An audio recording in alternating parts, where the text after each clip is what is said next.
Well, 2026 could be the year of the AV. We're sure seeing it in Las Vegas here. Jeff, in Florida, the legislation you created many years ago has really smoothed that path. Why don't you tell us about that legislation first, and then I have a couple of questions on what is needed next. Sure, so Florida really wrote some of the first self-driving laws in the country, really focused on insurance as a regulator model. What you realize is like no politician and no bureaucrat wants to declare a vehicle safe. So we have to have some standard to get these things on the road quickly, but also safely, and ensure that the liability pieces are taken care of. So Florida focused on an insurance as a regulator model, and it's been wildly successful. We've seen a number of deployments throughout the last few years in Florida, but we're starting to see the kind of major permanent deployments like Waymo. Zoox has announced they're coming to Miami as well, but we have a number of other companies that are looking to grow into Florida.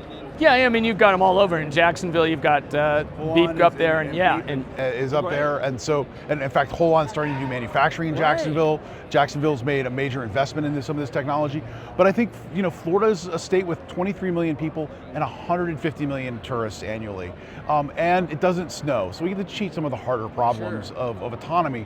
So it's exciting to see where this technology is going and seeing how Florida's playing a part in the future.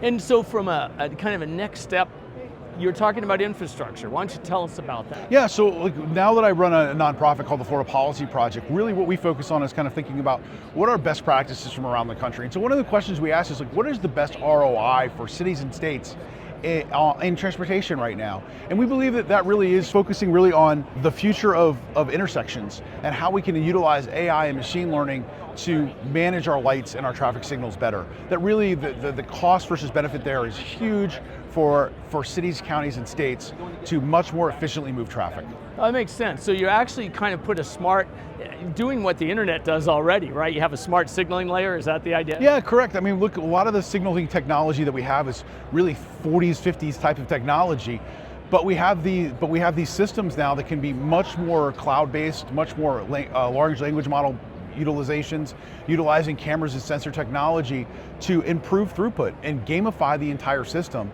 to where we're really focused on not just 9 to 3 traffic, but what happens when Taylor Swift comes in town and we have to really think about our traffic patterns, or what happens when there's a big ball game. How do we think about that? So I think just recognizing these are not static systems anymore and moving to a much more dynamic system.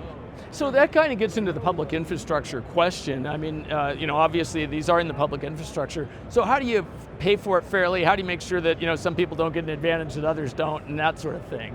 Well, I think when it comes to intersections and signalization, I think the state is ultimately going to have to help cities and counties make those funding choices.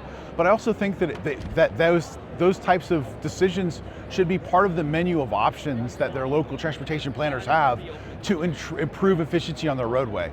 Maybe you don't need to add that extra lane if we can fix the traffic signalization of a larger region. So I think those are kind of some of the trade-offs, but it's great that we're having this conversation. It's an exciting tool in the options. Yeah, because you can just, if you just reduce the traffic a little bit, it can change have a the huge, flow, correct. And if I can line up multiple lights, now all of a sudden I've radically improved throughput. Yeah, and that just helps everything with emissions and everything else, right? Because it's smooth sailing.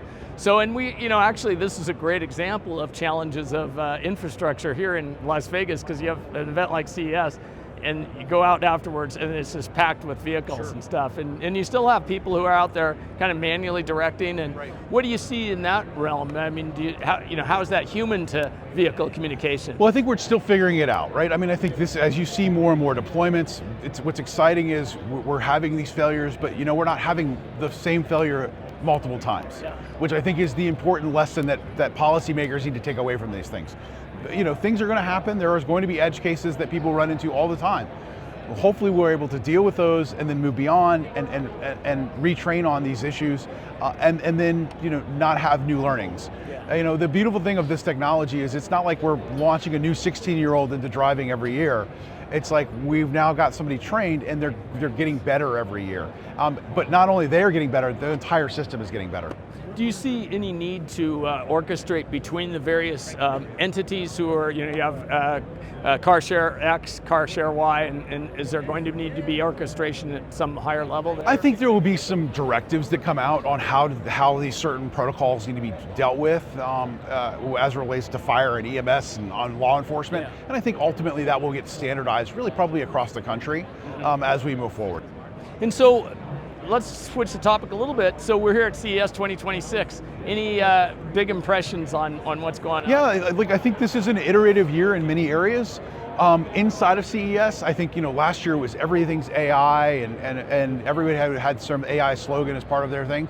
That's a little more muted this year. I think everybody's kind of expects it to be in the blood work of every company. But I think what's interesting is what's going on outside of CES, which is a lot more deployments, a lot more scaling up. And I think that's really interesting. I think there's a lot more humanoid robotics tied in with AI this year, more than I've ever seen before at CES. I think that's really fascinating. The dexterity of these robots is getting radically improved. And so really interesting to see them playing ping pong or playing blackjack. Tennis, playing pong, blackjack, tennis. Some of the things that I was just shocked to see. No, it's an amazing time we live in, and thanks to legislation that you did, we're making progress on the vision that people had. I appreciate it. Thanks so Jeff. much. Good to see you.